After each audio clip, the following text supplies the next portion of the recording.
అయినా నువ్వు నన్నెప్పుడు అర్థం చేసుకున్నావే? నీ మీద కోపం వచ్చి నేను బాల్తంతే శివ నీకెంత బలం శివ అంటావు. నీకోసం ఫైట్ చేస్తే రోడ్ సైడ్ అంటావు. పెళ్లి టాపిక్ ఎత్తితే ఆర్డినరీ నా కొడుకు అంటావు.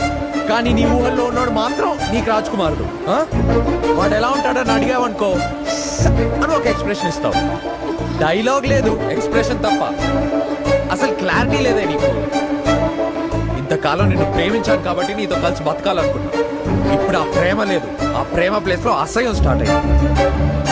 ఎంతసేపు నేనే తిరిగి, నేనే సేవలు చేసి, నేనే ఓదార్చి, నేనే బతిమాలి, నేనే మురిసిపోయి, నేనే నలిగిపోయి, నేనే చచ్చిపోయి దీనమ్మ జీవితం నాకు. ఒకవేళ ఫ్యూచర్ లో నాకు బుర్ర తక్కువై నీ దగ్గరకు వచ్చి పెళ్లి చేసుకోమంటే ప్లీజ్ నన్ను పెళ్లి చేసుకోతే నేను ఒక ఆర్డినరీ నా కొడుకుని. వెళ్ళి నీ రాజ్ కుమార్నే చేసుకో, ఓకే? భ్రమరాంబకు కోపం వస్తుంది. శివగాడికి చిరాకు వచ్చింది. అయితే ఏంటి? ఏంసేపు భ్రమరమ్మ కోపం వచ్చింది, భ్రమరమ్మకి నవ్వు వచ్చింది, భ్రమరమ్మకి ఇది వచ్చింది, భ్రమరమ్మకి అది వచ్చింది. మాకేం రావా? ఇప్పుడు వచ్చాయి. అన్ని భ్రమరమ్మకే వస్తాయా? చూసించాలే గాని బయలుదేరు.